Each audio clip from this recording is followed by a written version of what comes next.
So the last thing I need from you before we stop recording is to record the bumper, where you just say, "Hi, my name is blank, and my favorite thing is blank," but you fill in the blanks.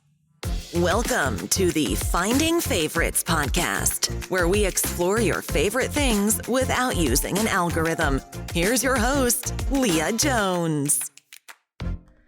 Hello and welcome to Finding Favorites. I'm your host, Leah Jones, and this is the podcast where we learn about people's favorite things and we get recommendations without using an algorithm.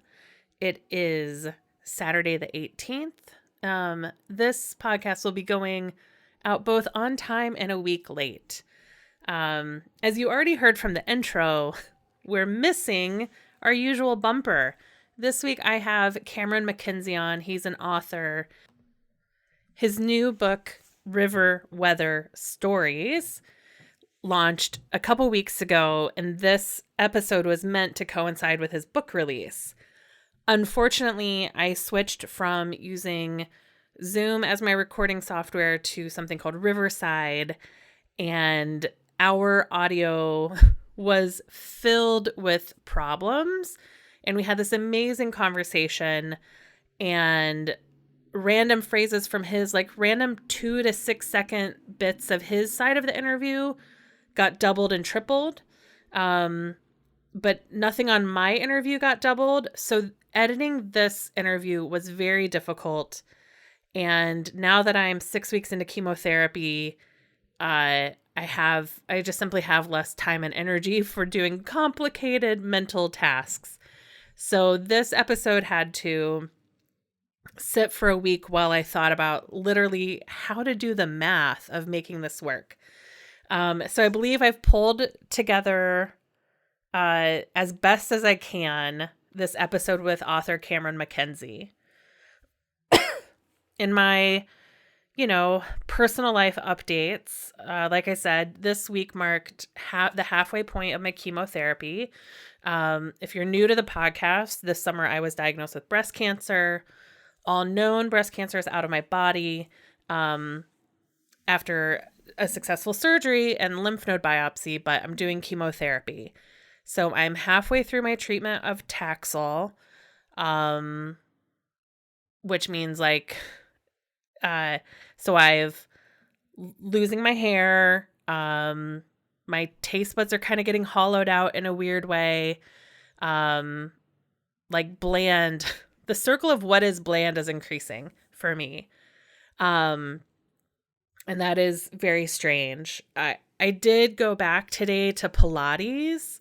I take one-on-one lessons or training at a studio down the road from here. And I love Pilates is one of the exercises I've found as an adult that I love the most. I love the stretches of it, and I love the small concentrated movements that really engage your core muscles and your hip flexors. And so I have some kind of euphoria from doing Pilates again. And I actually had expected to be totally exhausted, and I'm not. So that feels really good. In this, cancer treatment that I'm in, the chemo's just the first 12 weeks of the treatment. I have a parallel year of antibody treatment.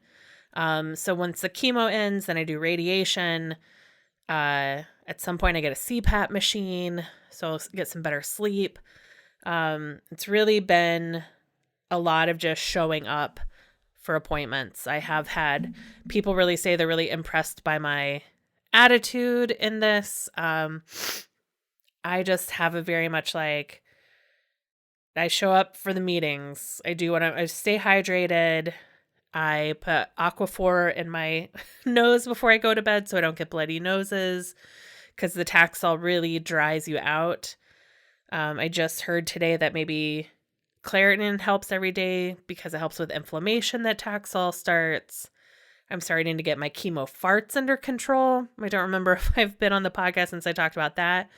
But a friend in the dose cord last night said, well, chemo is essentially like exfoliating your GI tract. It's really messing with my gut flora. I'm really trying to take it easier on dairy because chemo farting has turned me into Beavis and Butthead, both of them. I am disgusting. And I'm talking about it because nobody does. How is it that nobody talks about, so, cancer, man? It's so dumb. It's like the most generic diagnosis. I think that's the other thing I've learned, that to say you have a breast cancer diagnosis is to say practically nothing. It's like in a movie when somebody walks up to the counter and is like, "Hey, bartender, I'll have a beer." Well, what does that mean?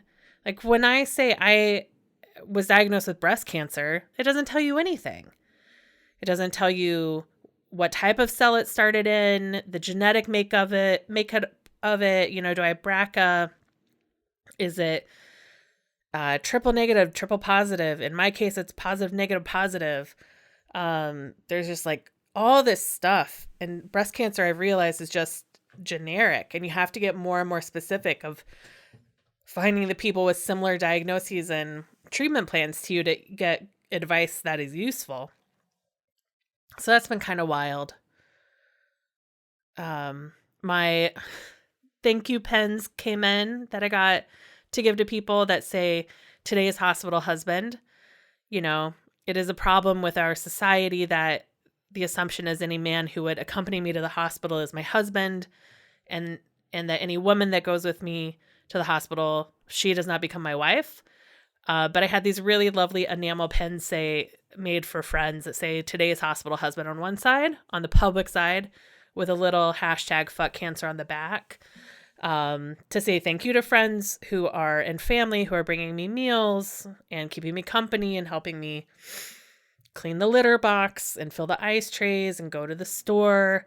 And as I get into the second half of chemo, I'm saying yes to a lot more help, which has been very hard for me to do. I'm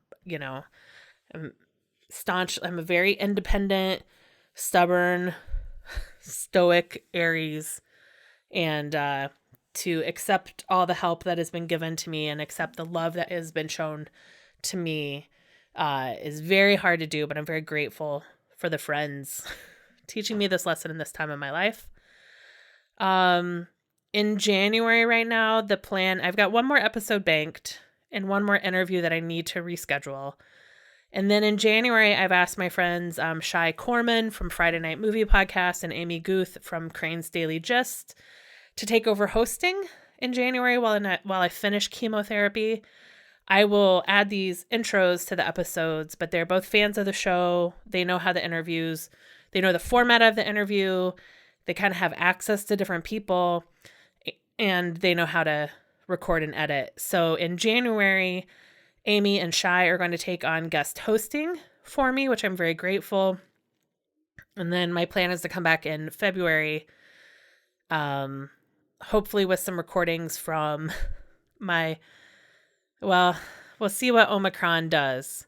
But the carrot at the end of the stick for me, the carrot at the end of chemotherapy, are going to 3 Doughboys live shows.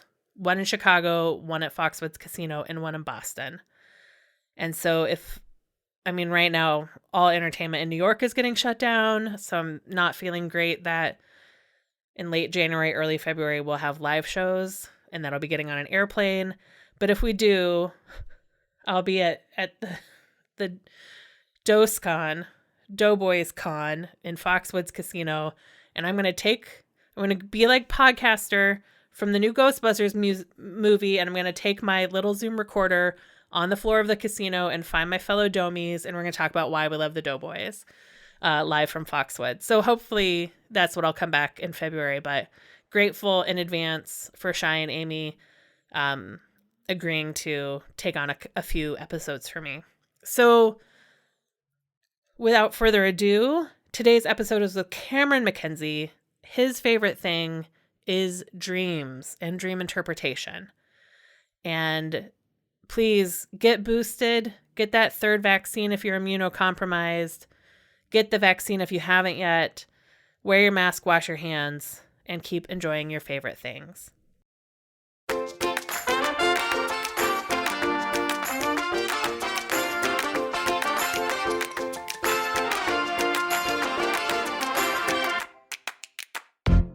Hello and welcome to Finding Favorites. I'm your host, Leah Jones, and this is the podcast where we learn about people's favorite things and get recommendations without using an algorithm. Tonight, I am joined by Cameron MacKenzie. Cameron is an author and educator based in Virginia. His new book, a series of stories called River Weather, is coming out this winter. You can pre-order it now. We'll talk a lot more about it. Cameron, how are you doing this evening? I'm doing good, Leah. It's really nice to be here. Thank you so much for having me. Is it winter yet where you are in Virginia? It has become winter. We had sort of a false winter. It got some cold, and then it got warm again. Normally, it doesn't get this cold for another month or so, but I like the cold. Okay. I'm hoping this sticks. Friday was our first little flurry. I'm in Chicago. Probably colder there. Yeah, I think so. So I was downtown and I was looking at Lake Michigan. I was like, oh, what a beautiful view. The colors are really nice today. And then I looked out 10 minutes later and I was like, I can no longer see the lake. It has disappeared. And that was the end of fall. That was the end of fall. Yeah. So I was reading your bio, and it's very brief, but you talk about that you were born in Virginia, and you've worked as a dry cleaner, a doorman, a house painter, farmhand. You've lived in Santa Barbara, London, Tokyo, and now you're back in Virginia again. You mentioned that you're a teacher. What brought you back to Virginia?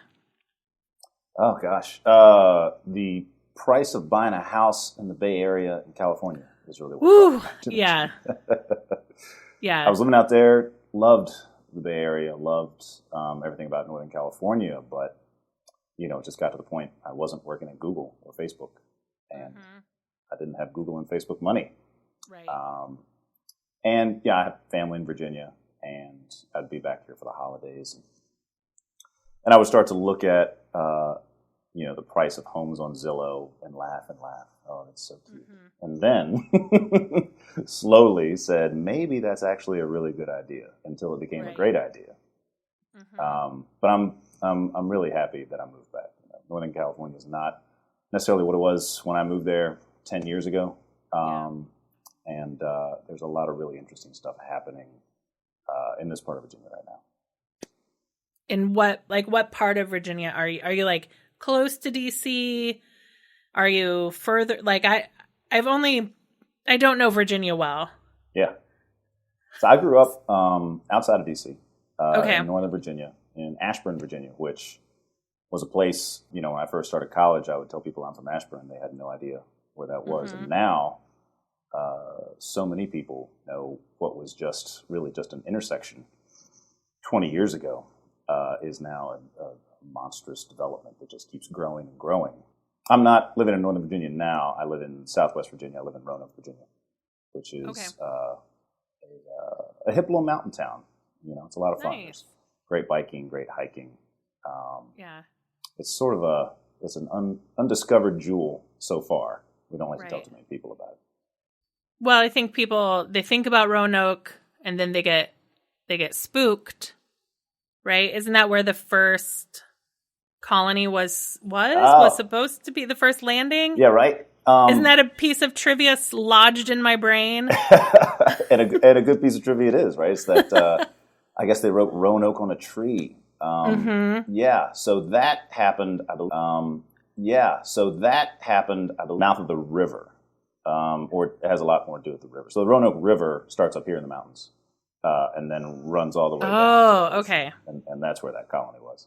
Okay. So you're at a different side. Different Roanoke. The original name of this town was Big Lick. Upriver. Because there was a big salt lick. And when it became sort of a railroad hub, and they wanted to sound a little more fancy, they changed the name to Roanoke. Yeah. I was just telling a story that my dad had told me that isn't true, but that I love about my hometown, that I think is just a Larry Jones original. I'm from Terre Haute, Indiana, which in French means highland. We're on the high side of the river. But he was teasing me once and telling me originally it was Tar Hut because you would stop there and you would put tar in your wagon to ford the river. But then they had to class it up. Again, the railroads are coming through and you can't be Tar Hut. And so they became Terre Haute. But considering across the river, there's a Toad Hop and it's still called Toad Hop. It's possible. Yeah. I read something about this doing research for another book that I have yet to write. I sort of hit a wall with it. But if you follow the migration of the Scotch-Irish down, they came in through Philadelphia, so many of them, and came down through the Shenandoah Valley. And you can tell where they've been based on the names of things. Oh. So, yeah, it's just very sort of plain, flat, sometimes vaguely obscene place names. And you can follow, their progress through North America based on it. Yeah. So through the Big mountains. Lick, definitely.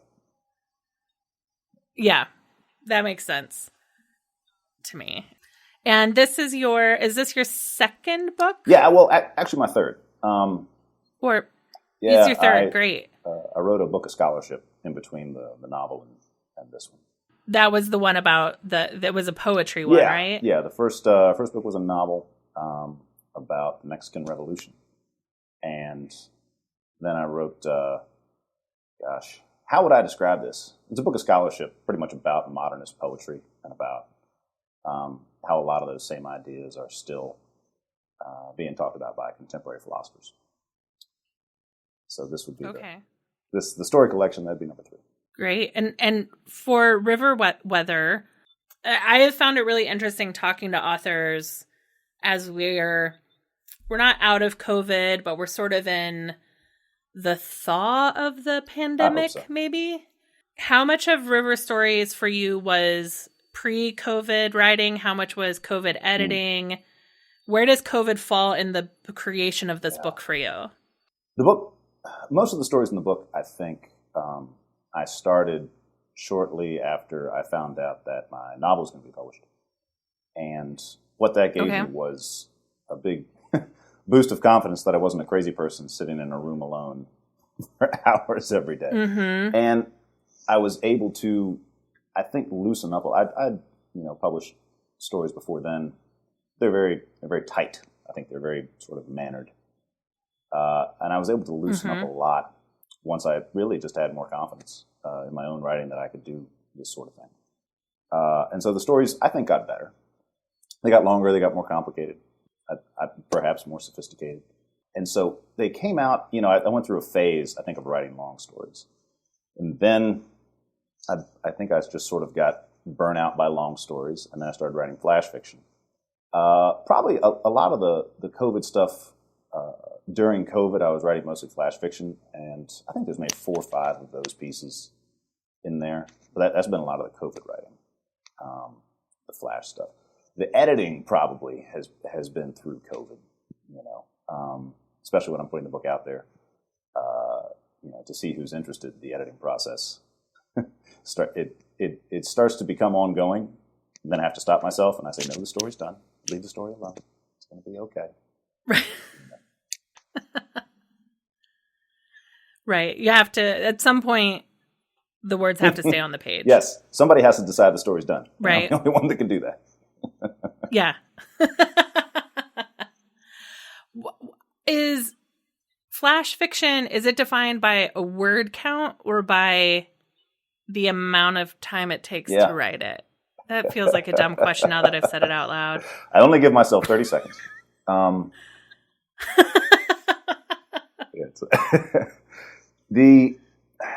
don't know. Well, I started reading very short things, and I started liking them, and I started to think about doing them. I think, the difference between flash fiction and microfiction and shorts and, all these sort of different names people want to give it, and even what it is it's supposed to do. Some people believe that it should do everything a story does. It should just do it in a page instead of 20 pages. I don't necessarily think it has to do that at all. Some people would call, a piece of flash fiction poetry and not fiction. All of these labels they're sort of beside the point to me, Some of the stuff I write, it sounds more like a story, and some of the stuff I write sounds more impressionistic. And for me, it's all sort of part of the same practice. It's just a question of length. You know, when I'm thinking about a traditional American short story, I think it has to do 5 or 6 particular things. And maybe one of the fun things for me about the flash fiction is I'm able to leave those ideas of what a story is behind to a degree. Mm. Is it asking you to step into the classroom too much to ask you what your 5 or 6 things that define a story are? Or are you secretly a chemistry teacher? Actually, I think a lot of the stories in this book came out, and it's sort of one of the reasons why I stopped writing these long stories. It was almost a question of once I figured out how I wanted to do it, then I began to lose interest in the form. But I would say that when I look at a story, or what I was trying to do with the stories, they have to begin a particular way. I like to begin long stories sort of in the middle of something. I want to drop the reader right into a scene of action, and then try to wrap that up with the first couple pages. Then drop down. I hate exposition. I hate exposition with a white, hot, burning passion. And I'd never want to write it. I often have to go back. But when I'm first writing a story, I'll try to lay down as much as I can, as quickly as I can, and sketch out different parts. Yeah. And so the parts I sketch out are the exposition.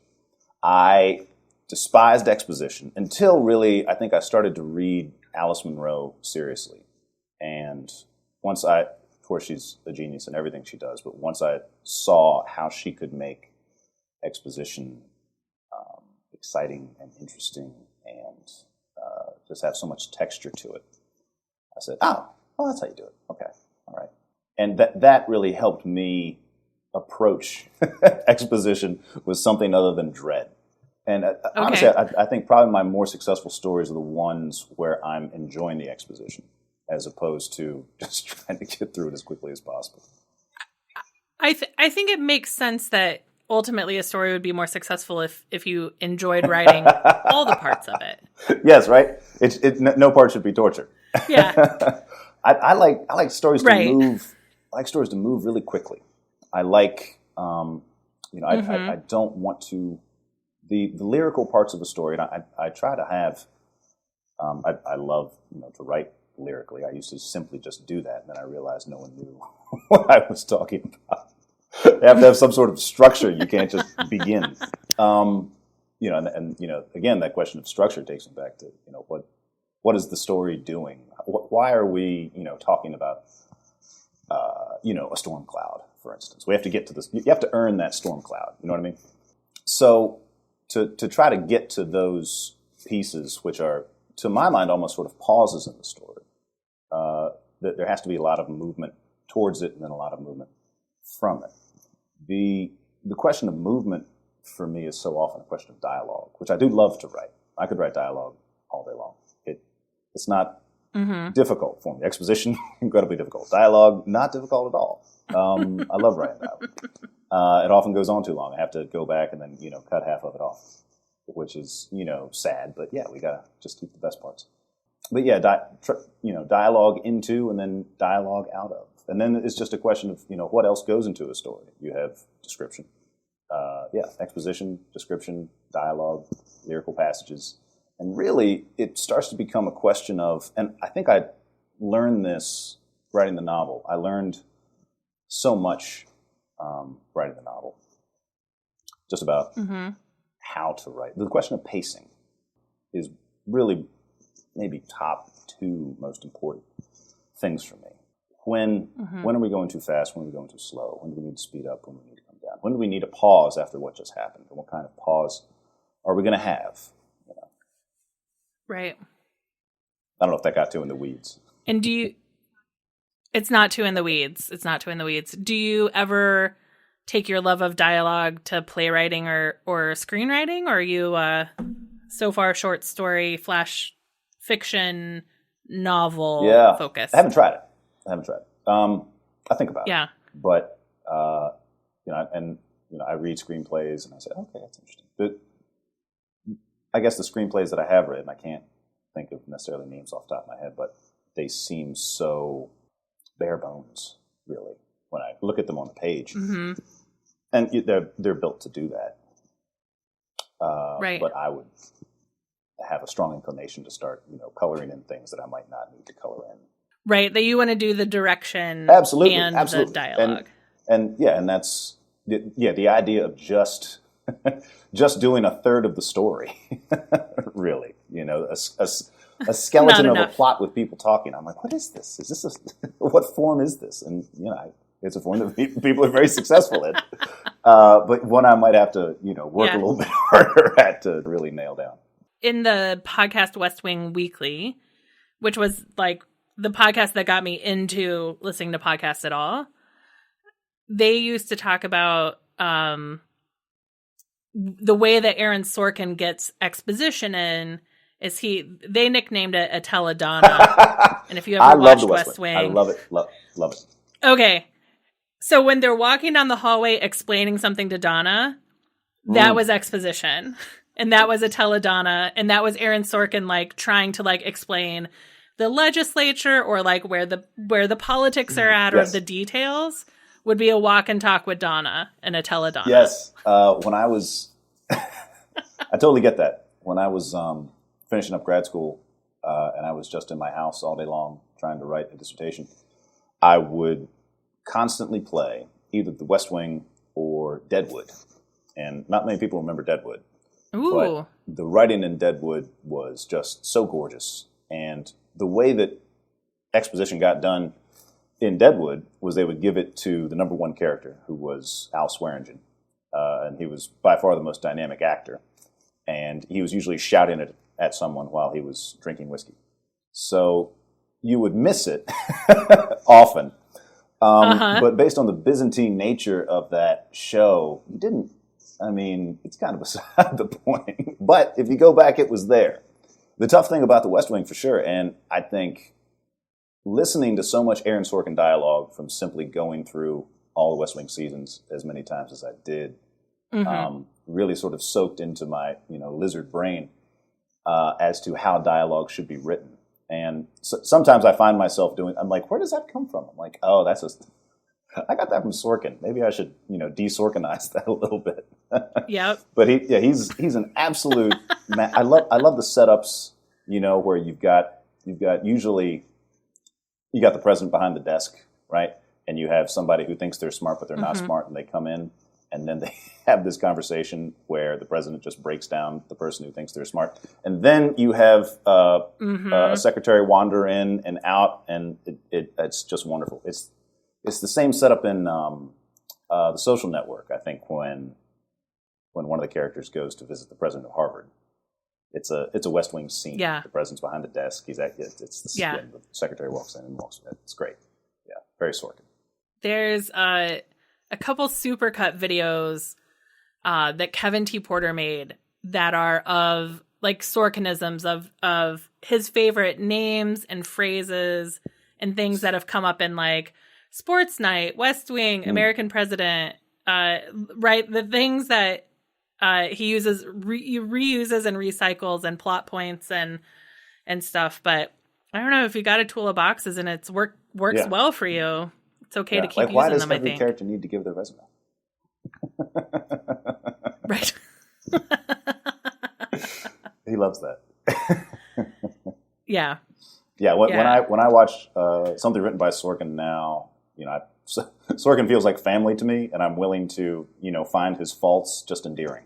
Yeah, I think him and like Amy Sherman Palladino, those writers for whom there's no improvising on set, like every word is on the screen, and they're so careful with the words they choose, and every word is important, and they just want their actors to say the words. Like, I wrote them for a reason. Say the words I gave you.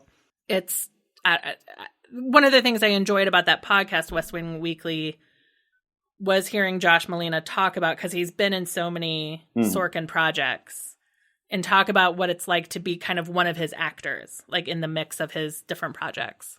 I can imagine it might be, I don't know. I don't know if demanding is the right word. I'm reminded of, I heard an interview with David Mamet, and he was saying something very similar.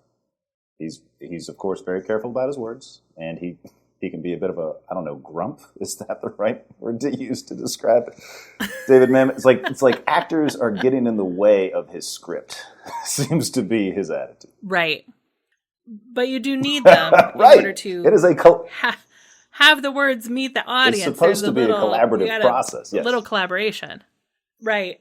So are you going to be able to have any sort of in-person launch event, a local kickoff in Roanoke, or what's your plan for the book release? I'm planning stuff. I'm going to be doing a read in Philly. I did grad school in Philly, and so I have a lot of friends still up there, and I know a decent amount of writers up there. And that's going to be a lot of fun. That's going to be the day after the book comes out. That's going to be on December 8th. And as close to like it's not quite my book launch because I'm reading with other very accomplished writers, so it's not like my show. But that will be, I think, that's kind of the coming out party, and that's going to be live, and I'm very excited. I hosted a reading series here in Roanoke, which was so much fun to do and to get local writers out, and a lot of young people doing it for their first time, and their friends are there to see them, and I tried to bring in faculty from the universities surrounding, perspective, writers that have achieved, a good amount, and to watch them, mix and talk, and it's a community event, it's a communal event, and I want to start it back up, but again, I don't know quite yet what safeguards to put in place, and how to bring it on, and by the same token, what's the appetite for that going to be? You'll be in Philly. People can go up to Philly and see you in the Equinox reading series. Yes, it's going to be at Fergie's Pub, which is a great spot. Nice. You should especially go on December. Well, good luck. I will release this as close to your launch date as possible.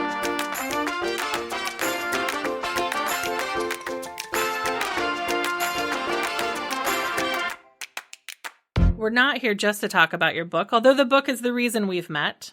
I'm so pleased. We're also here to talk about one of your favorite things. So what are we here to talk about this evening? Dreams. I love talking about dreams. I taught a class on dreams. I did. Yeah. And it was funny because I would have to explain, usually in the first class, that I am not here to discuss and analyze and interpret every student's dreams, because I think that's why they mostly signed up. And many would express profound disappointment to me over the course of the semester that I was not there to analyze their dreams. But for me, the ties between dreaming, first off, and how just the mind works, but also the creative process and the interpretive process. They're so intimately tied together. It might even be how the interpretive process began. We dream, animals dream. Things dream. Conscious things dream. There are debates now. Can we do AI without dreaming? What would that look like? Would they have dreams anyway? That's just stuff that current neurobiologists sort of batting around. But for us now, like that, as we build AI systems, are we building systems that will dream? Is it? Oof. Small question. Is it natural feedback from the process? Right. And maybe it is. Or if dreams don't happen, then are they considered really conscious? I don't know. But everybody dreams. Everybody dreams. And everyone's dreams are so suggestive and sometimes beautiful and sometimes horrifying and sometimes intriguing, and we remember them. And dreams that we had 20 years ago, we remember. And Absolutely, yep. I can't remember if it was Nietzsche or Freud who said that we're all an artist when we dream. And in that way, we're all sort of in this process of crafting and creating for the sake of what? And that's another sort of question to lay on top that I think comes intimately from dreaming. When did dreams for you go from something you have at night to something you have at night and you're paying special attention to? Like, when does it actually go from like a passive to active interest? Yeah, I don't know. Is that a sentence? I think Okay. I can glean your meaning. Okay. My brain for the longest time was split between the academic and the creative. And I had a ton of interest in the academic. I got a PhD in literature. And in the course of my studies, I was really drawn to psychoanalytic criticism. And once you start to dig around in that, the question of dreams is in the forefront. And the way that the process of analysis by which, and, we're talking about Freud here, but we could go further back. But the process of analysis that comes around dreams mirrors, I think, to a large degree, the process of analysis that was already in place to work through, say, biblical texts. And it's began to guide, really, the process of critical reading through the 20th century. So I had to study these dreams, that are given in sort of the classic texts, and then study the process by which, and scare quotes, meaning was gleaned from these dreams. And once I started to do that, it started to affect my own dreaming. I think that the mind is very plastic. It is suggestible. When I would read one particular theorist, I would start having dreams that would match up with the theories of that theorist. And then I'd read another theorist who would have dramatically different interpretations. And I started having dreams that would match those things. Right. Right out of college, I worked at Fort Lewis College in Durango, Colorado. And one of the group therapies offered by the college was dream therapy. And I was a hall director, so I was student affairs staff. And I get to campus and everybody's like, first thing you got to do, sign up for dream therapy. And that was where I got introduced to like the personal interpretation. This is when I got out of the group what your students were looking for, which is like, you explain a dream and then you say, like, we were in like a Jungian framework. But I absolutely still have dreams that we discussed in that I still think about a lot of things. But that's one from that time where I think about like how, like, I had this incredible disconnect between my work and my public face and like who I was. And it really came out in that one image. But it was, I did it for 2 years and I found it really helpful, a really great way to get to know people, but also just helpful. Yeah, I think this is not something that, let's say, analysts argue about necessarily, I don't think. But it's definitely something that scientists argue. Really worthwhile question as to whether or not, and it's something that right. Sometimes the point is moot, and you believe the dream means something. That's almost the most important thing, is your belief in the meaning of the dream. And because, for instance, scientists like Hobson will point out that the difference between the waking mind and the dreaming mind is that different systems in the brain are shut or, amplified or turned down, whatever. So when you are dreaming, your motory skills are very low, and your emotion is very high, and your logic is very low. And so the things that are running through your mind while all those systems are doing something different, why did I look at, a colander and cry?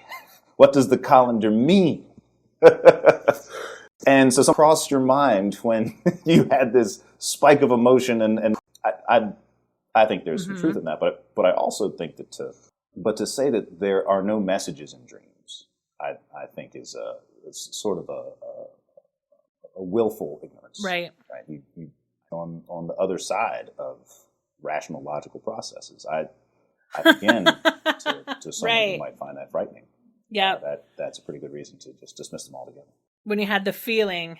So when you set up your syllabus for your class on dreams, which was not dream therapy and not dream interpretation, what were the sorts of things that you walked your students through? Like, are you starting with like Joseph, and are you starting with biblical texts and coming through and looking at it in that way, or are you saying start a dream journal and turn it into literature?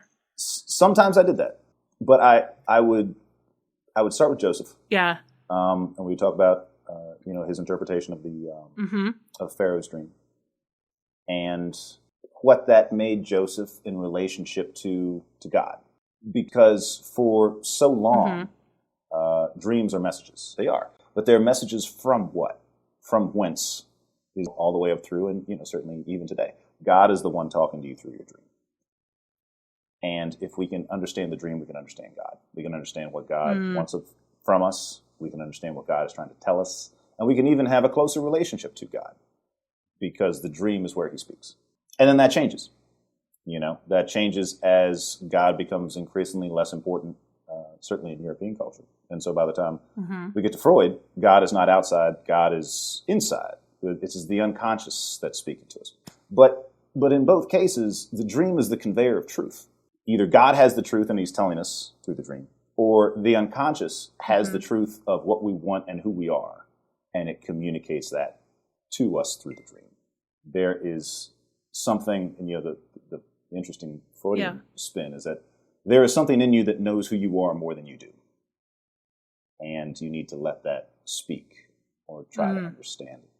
But really, it's just an internalization of the divinity that would be pulling the strings of the dream through time immemorial. The interesting thing about Jung, and I have gone through tons of Jungian texts to try to find something condensed where he explains how a dream works, because I really want to teach Jung. I think so much of what we understand about the dream creativity and such is gleaned from Jungian ideas, and I think Jung holds a lot more cachet now, certainly, than Freud does, for a lot of different reasons. But the thing that fascinated me about Jung was the Red Book. Have you ever heard about the Red Book? It rings a bell, but I can't remember what it is. So this came out. It was a personal journal of his. Okay. And it came out. It was published finally when I started teaching this dream class, probably in like 2011, 2012, something like that. And Jung had a mental breakdown, really because of good Dr. Freud, who threw him out of the psychoanalytic establishment because they had a big debate, really, about whether or not sexuality was the key to the human psyche. Freud said yes, Jung said no. Freud said, "I'm so sorry, you have to leave." So Jung was sort of cast out and had really no prospects anymore. He couldn't practice psychoanalysis because that was a Freudian thing. And that, and combined with a lot of other things, led to this mental breakdown that went on for years. And what he started doing was because he was having visions and hearing voices and all these sorts of things. And so he started to record them, and he recorded them in this huge book. It's like a massive, it's probably 2 or 3 feet wide. And so he started drawing everything he was seeing and writing down almost in a sort of cartoon fashion the things they were saying. And he was first doing it. He had no plan as to what it was. He just needed to get these things out. He had to get it out. Yes. But as it continued, it began to form a narrative. And he began to realize that it was a sort of classical quest narrative. And through the course of composing this book, he sort of wrote himself back to sanity. And so what he sort of believed had happened was that his breakdown had accessed this overstory, this sort of uber story that was at the center, not just of his consciousness, because I don't think he believed that this was his unconscious doing something to him. He believed that there was something much greater, which is why all of the iconographic figures that he was coming up with and that were speaking, or rather we're speaking to him, have, ancillaries to a very rich history of folklore and myth. But they finally published it in 2011. It was kept on his estate under lock and key. And I think you can buy one now. They're several $100s, but they're gorgeous. Yeah. They're absolutely gorgeous. I just did a Google image search for it. Gorgeous. Just to get a hint of it. Because I was in this dream group in 99 to 2001. So like this book wasn't available. So I also think would be really interesting to hear people who did Jungian dream interpretation or worked from his framework before this was published and how that has changed. Yeah, I don't know. I'm not sure. I wonder if I can get a hold of Colin, who ran our group. I was going to say it feeds into the notion of because Jung wasn't necessarily writing his dreams; he was writing his delusions, right? But the question of what is psychosis like? Is it like dreaming while you're awake?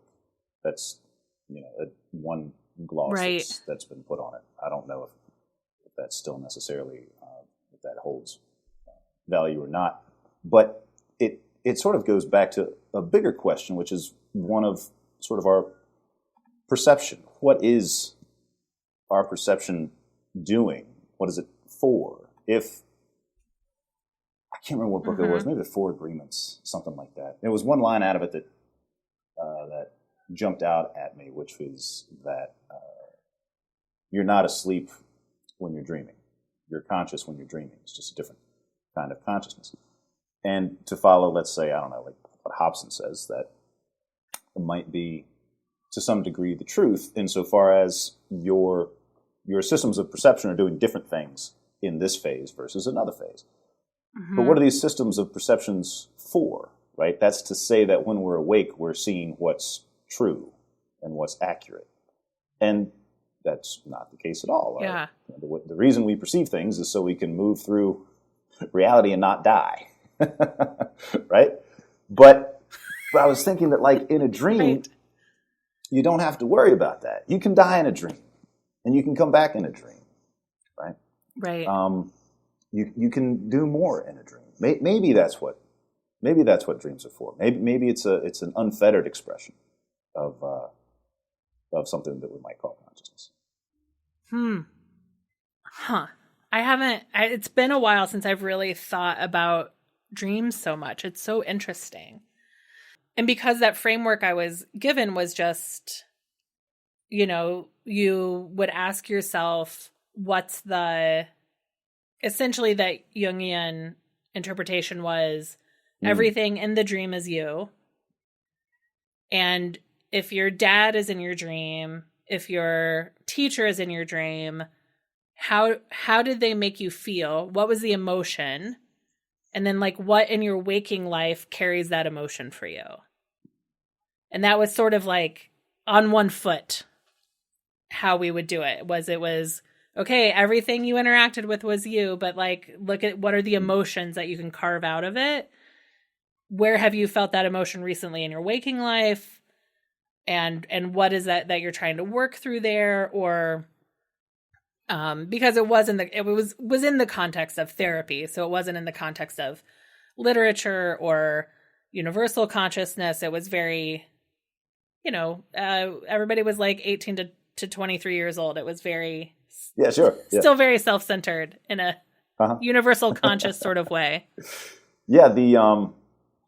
I was in therapy where I was talking to a therapist, and it was I think he was Jungian based. I think at some point he told me he was, and I had a dream where I had a series of dreams. They were beginning to be annoying, where I kept seeing this person from my past in these dreams, and it was an ex-girlfriend.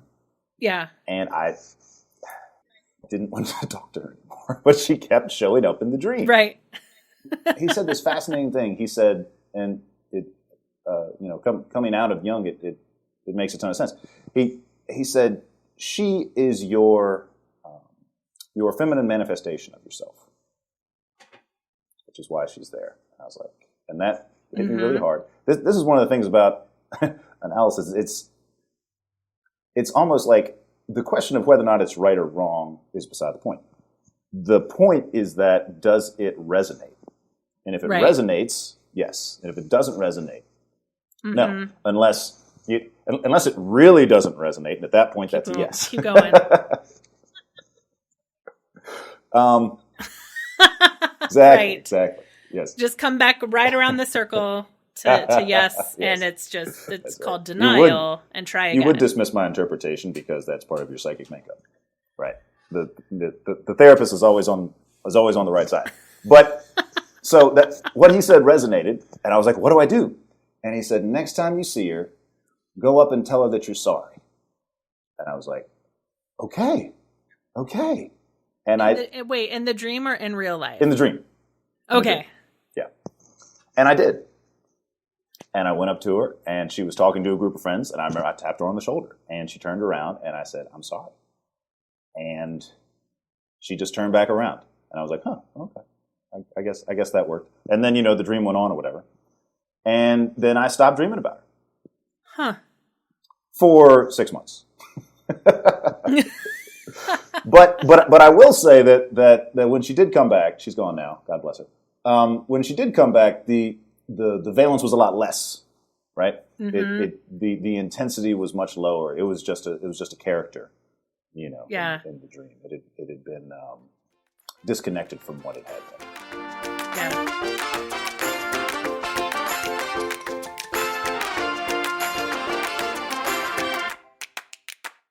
What are other exercises you have your students do, or that you do when you're diving in? Let me rewrite this question. Do you have a dream practice? I don't. Easy answer is no. Okay. What I do think, and where the dream class went was we would begin to look at poetry, mm-hmm. and to try to understand, and it certainly doesn't work, for all poetry, but to try to understand poems in the same way that we would try to understand dreams, in the same way to try to understand where's the emotion here, and what word encapsulates it, and how did we get here? And assume that nothing in the poem is a mistake. Assume that mm-hmm. everything in the poem is working towards the incitement of an emotion. Mm-hmm. Where is the poem calm? Where is the poem, where does it peak? And how does it end? Various dream interpretations will have very strong feelings as to why a dream ends and how a dream ends. Mm-hmm. Can we use those ideas to understand a poem? And then from that, we can start to build out towards literature more generally. Poems are great. They're short. Mm-hmm. If you just give them to students and don't tell them what it quote unquote means, let them. So often they come up with things much better mm-hmm. than what maybe I would walk in with, right? But poems are also, they're drawing from They're drawing from classical literature as well. They're making allusions to things that are outside, and that can begin to pull on Jungian pieces. I remember, I don't know if you ever read Black Elk Speaks. Did you ever read that book? Mm-mm. It's no. A great book. Black Elk was he had been at the Battle of Little Bighorn, and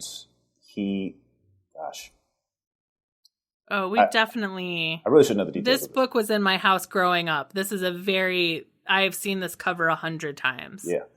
It's a beautiful book. It's an interview with him. I believe it's in the first person, of him talking about the history of the nation and mm-hmm. When the settlers came out and things like this. But because he's a shaman, there's a lot about his visions.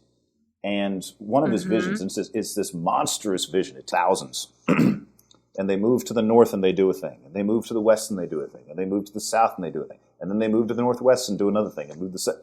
And it's this massive rotating thing. And I would read it. And I'm like, what the hell is he doing? went back into Jung, and when Jung talks about a mandala and how the dream is a process of making this figure, then I could look at Black. I said, this is a mandala that he's making. This is the vision. The vision is of an object, right? And one of the funny things that, I just sort of thought of this. This is Freud's first classic dream, the dream of Irma's injection, it's called, in which there's this woman that won't speak to him properly, her and all these things. Is that to cure dream, himself, perhaps, well, and not her? Fix his attitude towards her? Yeah, well, this is Freud now. His attitude's fine. Right. No, he's perfect. My bad. Yeah, of course. The critiques of this, and people have been critiquing this dream for 100 years, and they're endlessly fascinating.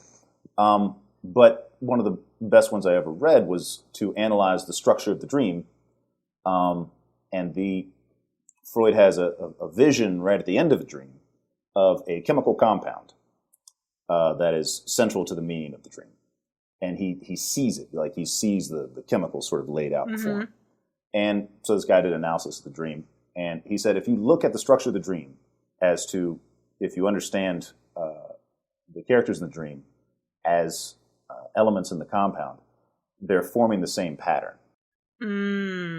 Which is the same sort of thing. Right. The dream is presenting almost a physical object, right? For the sake of what? For the sake of, I don't know. Because again, what knows that object? Yeah. Right? Where does the dream come from? What's speaking to you? So you found just a thin vein of I can't think of what the word is. So my sarcasm just drops flat. I don't, just like out of my brain. You've really, by, I think, applying dream analysis and these different frameworks to literature, I think that's a really powerful way to turn it over. In my synagogue, one of the things my rabbi will say when he's giving a sermon is he'll say davar acher, another interpretation, like we turn things over. So I think it gives you this really interesting way of, because I was a chemistry undergrad. I've wound up in marketing, and so somehow I skirted major literature courses as an adult. And I consider myself a reader, and I have, books of poetry, and I still find poetry kind of inaccessible. But I do think like putting a dream analysis framework on it makes it immediately more accessible to me. Yeah, the one of the definitions that I've read of poetry, one that sticks with me. I don't think there's a way to define poetry, but one of the definitions is that what a poem does is it is able to manipulate syntax in such a way that it delays the logical part of the brain from processing what the poem's saying. But the more, or rather less rational processes when you read it are being activated, so that you get the emotion of the message before you understand what the message is. And sometimes you never understand what the message is. You can work on a poem to unlock it and to be like, oh, that's what it's saying. But that, and there's poetry that works that way. I think of like John Ashbery, for instance. I think you get more out of the analysis than you do of the poem. But he wants the poem to do that, and that's fine. That's right. A school and a style. But for me, a logical thinking about it, and just allow sort of my emotions to read the poem. In the topic of the day, the dream works because it feels like something.